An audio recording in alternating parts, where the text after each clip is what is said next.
Louisville, you have good bourbon here.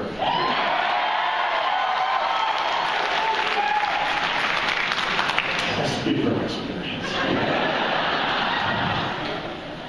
Seriously, what a beautiful town and a wonderful riverfront.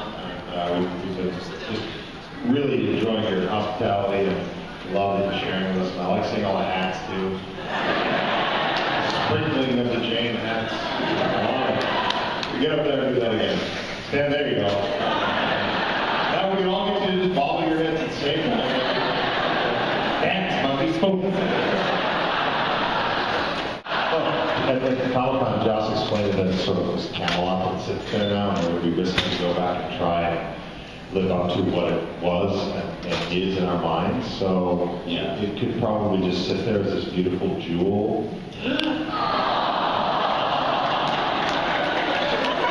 Or rather, gemstone, if you will.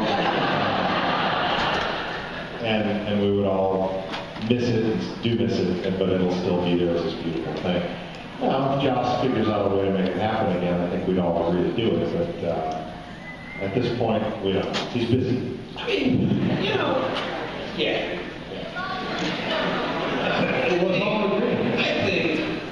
I think that is what Joss says, right? But I also think anything's possible, because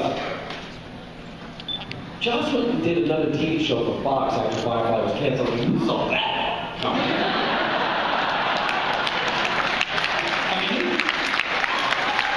He walked out of there saying, I will never, and then went out to lunch with Eliza Dushku and came back and said, doing a show. So if he gets an idea he likes, just as it applies to Serenity. And just spitballing here, how would you bring Wash back? Yeah, I'll tell you.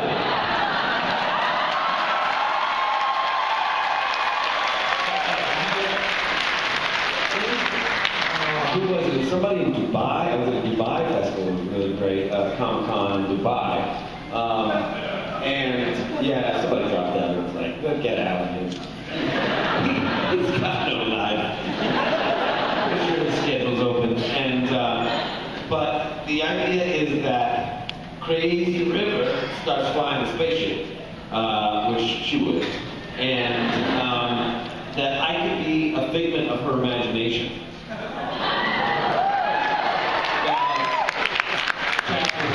Chat with her about things. But I just wonder who I can keep in company with in Crazy River's mind. It's the best one I've heard. I was like, yeah, all right, that can work. Because I don't want Boss to be able to comment on what's going on. Like, Joss always said flashbacks, but it's so limiting. Like Gandalf should come back. Long white beard. Whitewash.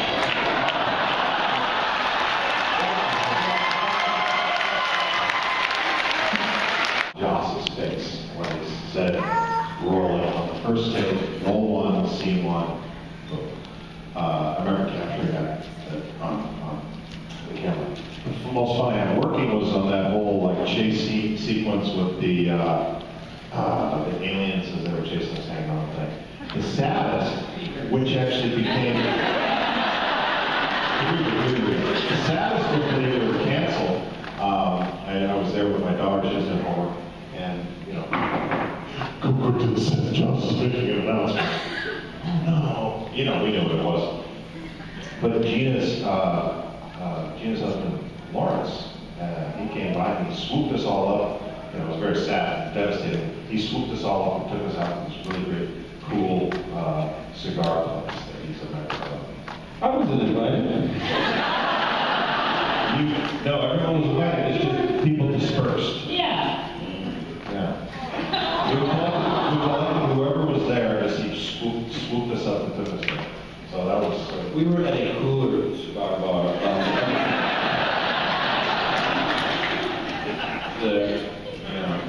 That was actually my favorite memory. Was that? I had that cigar bar just because I was starting out so low and I got so high. It was my happiness.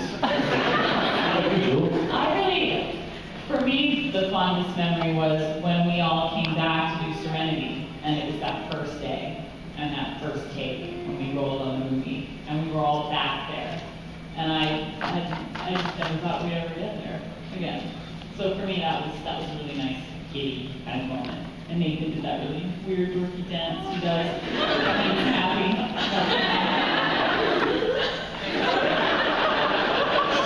It's not very captivating. Some other memorabilia went. It raised, nearly 60 grand for 70 grand for the charity. Now the head of the statue, which ended up in my possession as well, went for a smaller charity, for Joss's Equality Now. So I kind of got away with keeping that because if I auctioned it off for a Joss charity, what did I get? What do you mean? What are they going to do? Yeah, you're not supposed to keep this stuff. Oh, I see. Oh, you weren't. That was my next question, is Alan and Joel, did you keep anything? Well, now I don't know.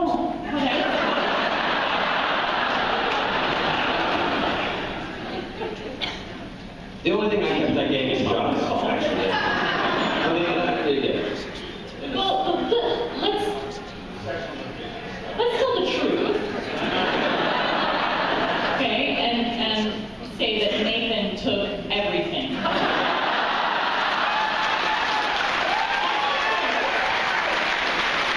And he would distribute it to us as like little favors. He'd be like, here's your Candy's room door sign. And I'm like, thanks. Why do you have it? I honestly saw him at one point with a box on the set taking things off the wall. I would love to go back and just rip the hell out, rip off everything. There's so many things. Just take it? Yeah. I tried to get my steering wheel. I've yanked on it for a while, but jewel or something? I don't know. Didn't get the dinosaurs. I have. They had props still have some, but I have one that was one of the lesser dinosaurs that isn't actually that scene. They sort of come and go. And I ran into one of the grips of a little independent movie. And he's like, hey, I want your dinosaur. Well, how do you have one? Dinosaur. And he brought it by set the next day. He's like, I'm sorry, my dog chewed his foot off. It's all right. It sits up. It's kind of like our show. Sorry. But it's in a place of honor also. With a lot of symbolism. Thank you. Great, thank you. Did you have any WTF moments when you were working with Summer's character, River, with her lines? Like, obviously, it was a lot of weirdness at the beginning of the season. So, were there any, crazy moments like that? And any, as your actor, when you're getting your characters, anything very memorable? I always thought it was interesting when when River and Simon were together, because they seemed really close. I mean, really close. But other than that, I didn't figure it out. I mean, the fact that she didn't have any shoes on is a bit weird. That was just kind of gross. Yeah, it wasn't the most comfortable stuff to walk on. No. And that set was a lot of sharp edges and dirt. How did you feel about getting into character? I always kind of just fell into it, really. When the writing's that good, you don't have to struggle that hard. You did. Just put dirt and grease on. You were greased yourself up, right? Well, I've actually had women do that. Can I volunteer to do that? Is there somewhere to sign up?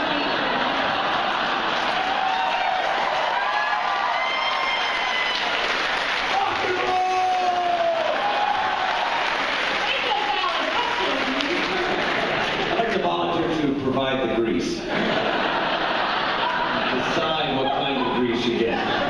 Bacon grease or...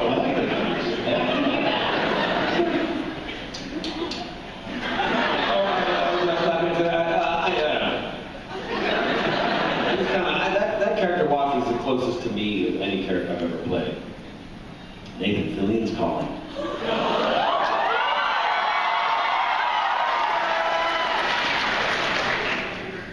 Hi. Hello? Hey. What are you doing? Hello? Are you underwater? Yes. Can you hear me? Yeah. Can you hear me? Can you hear me now? Can you hear me now? Yeah. So listen, Alan and I just did a couple of panels at HQ at Comic-Con, and we had such a good time. We decided we're only going to do panels from now on together. That's right. That's right. I remember that now. Who's that?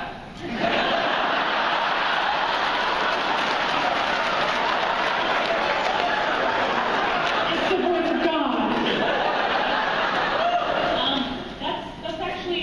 That's actually Alan. Yeah, buddy, it's me. What are you guys doing? We're in Kentucky doing a panel.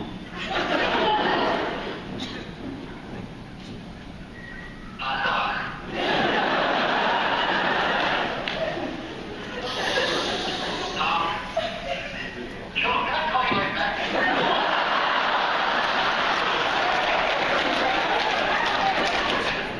I'll call you right back.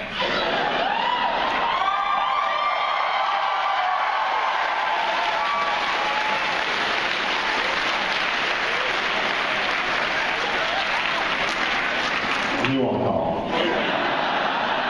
Highlights of my life. Thank you very much. And Alan, I love your shirt. And if nerd equals awesome, then you're the biggest fucking nerd.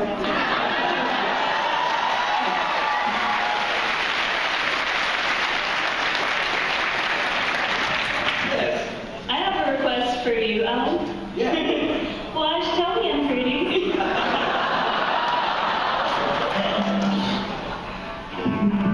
One sec.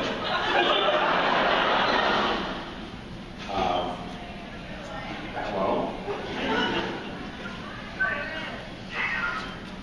Hi, Nathan. What's up?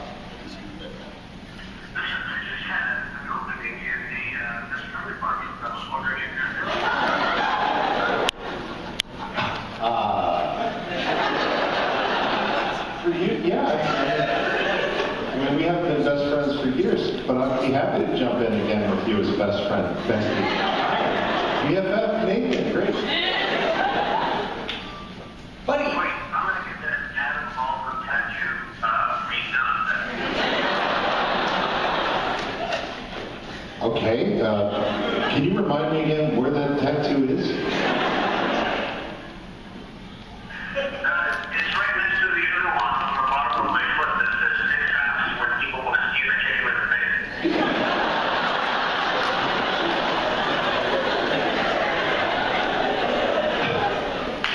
Aha. That must have hurt. Yeah, well, Okay, well, it's good to talk to you, and I'll be over tonight. Should I come over tonight? Wait a second, hold on. Is this because I left my phone in my room? Oh, that's nobody.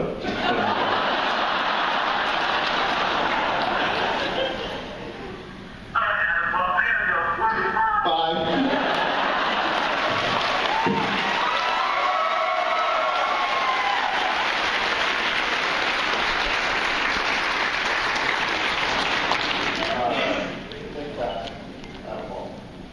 Think fast, Adam Baldwin, and that's on the bottom of his foot, so when he kicks somebody in the face. The last thing goes through their mind is my name. Think fast, Adam Baldwin. All right. Hang on. You were...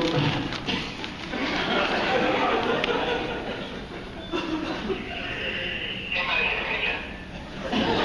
Yeah. What's up? Nothing. Just want to say how great you are. That's it? Super great.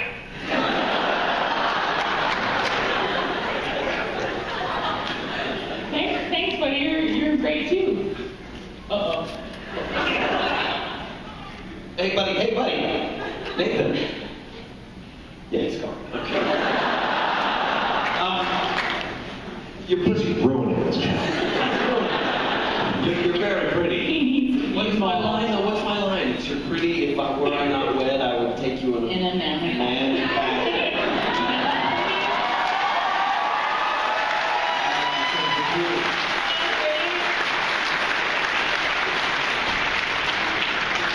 Hey. Hi. My name is Cynthia, and I have a 2.5-part question for Adam. 2.5 parts. Okay. Yes. Okay. And it pertains to panels. I know you've attended quite a few. Have you ever been asked a really amazingly good, insightful question that made you just go, wow, that was amazing? You know, something that really gave you pause. And have you ever been asked a really appallingly bad, offensive, or inappropriate question? Would That's you? 2. Yes. Well, I mean, I'm the 2.5. And here's the half part. Would you be willing to share what those questions were with us? You're amazing. Thank you.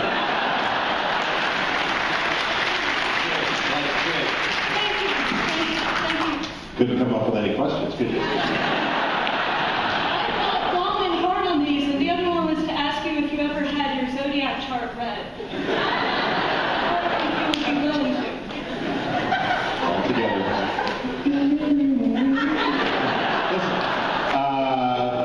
No, gosh, I've been asked a lot of questions. That is kind of putting me on the spot to come up with the best of the worst. Have you ever heard one of the worst answers ever to a question? This is what the worst answer sounds like. Shucks. For putting him on the spot, I want to give you a Transformer, Dark of the Moon.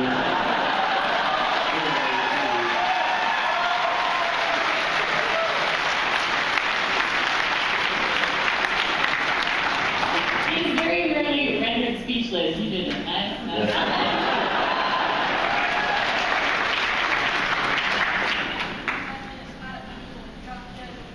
Don't die. And look, you can save $10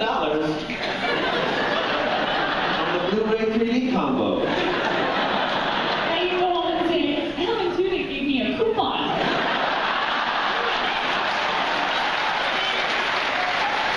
Firefly people are the best. They hand out awesome treats.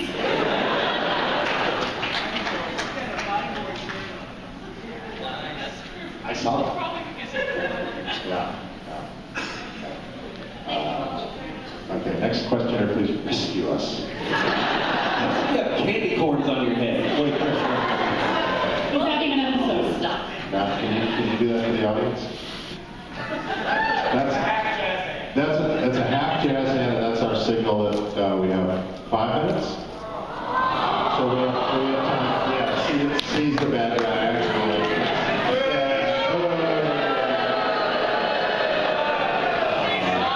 See, the thing is, he thrives on negative attention, so don't give him the negative feedback. That went by so fast. That was only half an hour. Well, let's get Stanley in and over. Wait. So, is there someone waiting to come in after us? All right.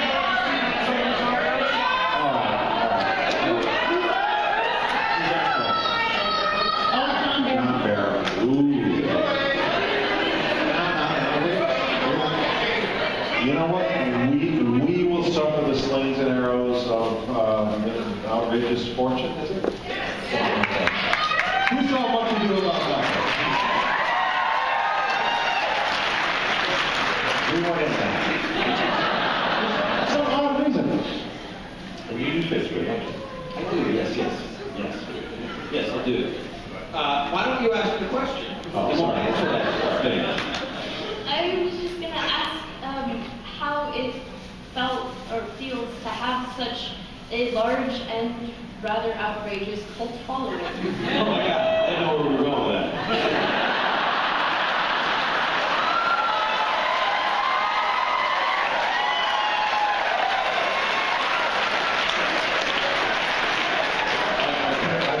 I take it these are the members of the cult.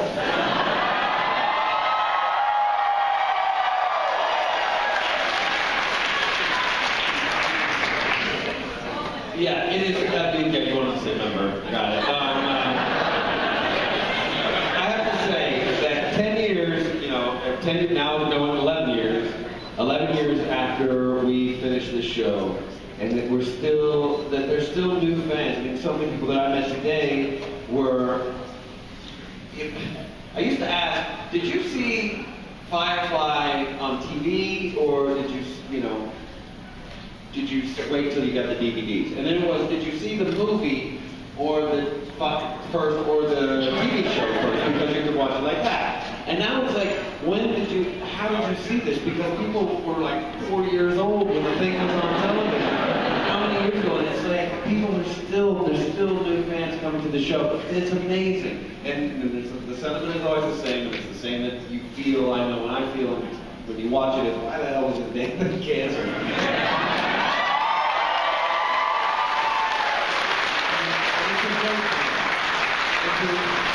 It's great to know that you're not alone in that. We certainly fought for this thing while we were doing it. You know, we believed in it, and it's rare. I feel like in life that you fight for something where you're like, I was right. It's unfortunately rare, and all you guys, the enthusiasm, and all the fans let us know that we were right, and you're right. And I'm telling you, one day down the road, something's gonna happen. I will be there.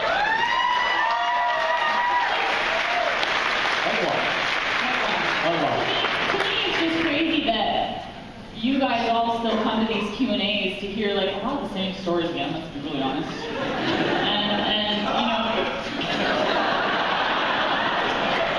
And you still care, you know, very much what we have to say. And we were downstairs waiting to come in here waiting for the elevator, and they had all these buggies parked, you know, it's like a Jazzies and rascals and you know, like people movers. people movers. And Alan was sitting in one, and I was like, Alan, that's a flash forward to us. And about 20, or what did I say? About 40 years going to our Q&A, it was 45. Coming down the ramp of the cargo bay.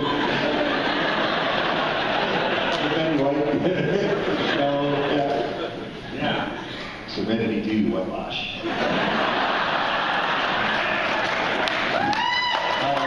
We all make it that old that we have to do a prequel, and then like just have it be some odd like, huh?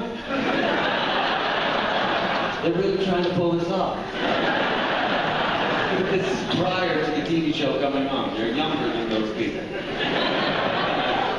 Come on, Castle! Who's an asshole?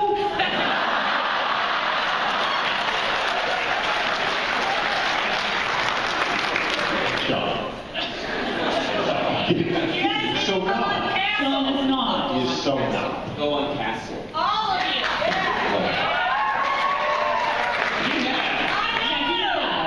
That was good. I have. I'm a little slow. But see, that's because Nathan's my best friend. Question. Can somebody tell me, there was a director of one of the episodes that directed one of the worst movies ever? Yeah. Just give me his. If he's in it, he's got one finger up. Either.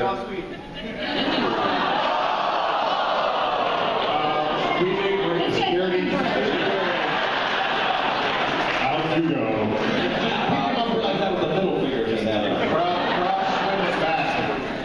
Yes. So if you know, does anybody know that guy's name? What? No. Tommy Wiseau. His name, it starts with a V. And he directed one of the episodes, and he also directed one of, the critics said, worst movies in the world. Worst movies in the world. Ever made. Yes. No. If you will get a Halo 4 for Xbox video games. What would it be? Which episode be corrected? Oh, he corrected, It was. oh, our Mrs. Reynolds. Our Mrs. Reynolds. No, I don't have an Xbox, and I don't know the answer. I just wondered Sure. No one knows who directed our Mrs. Reynolds? Yo! Bondi. And the thing that he corrected was so rough. I don't get this game.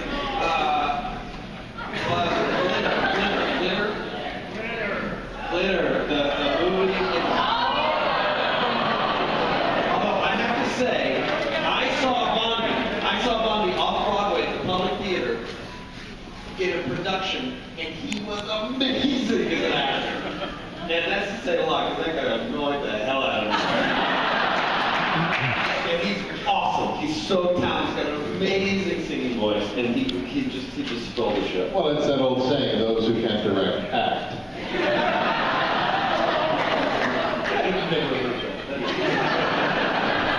So this is a Halo 4 game.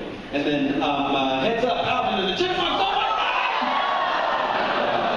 And the blowback one! Oh, Jesus! Everybody okay?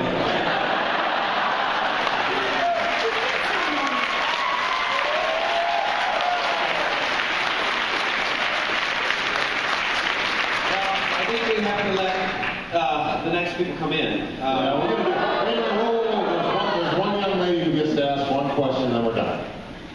This is for Mr. Judith. What was it like working on Dollhouse? Because I loved that. Great. It was awesome. It was hard. It was hard. You wanted that question to go to you, didn't you? I didn't work on Dollhouse. That's right. That's right. You were over on Castle or something. I love your character. Thank you very much. It was very awesome. It was an honor that Josh came to me with that role. If you haven't heard this story, which you might have heard before, I was over at Nathan's house for a game of Pictionary, and Josh was there, and we were in the kitchen, and I said, "How's your show going?" Because it wasn't on yet. And he said, "Oh, it's amazing. It's going really well." And there's this one character. He's a killer, and he said he's one of the dolls who's had 40 characters shoved into 40 personalities shoved into 44. And he has to fight with himself. They're all fighting to gain access to his mouth, to all the functions, and he's gone crazy. He's a killer, and he's in love with Echo and wants to come back and steal her away. And I was like, oh my God! He's like, so he's constantly changing who he is. I said, who the hell's doing that? He goes, "Will you?"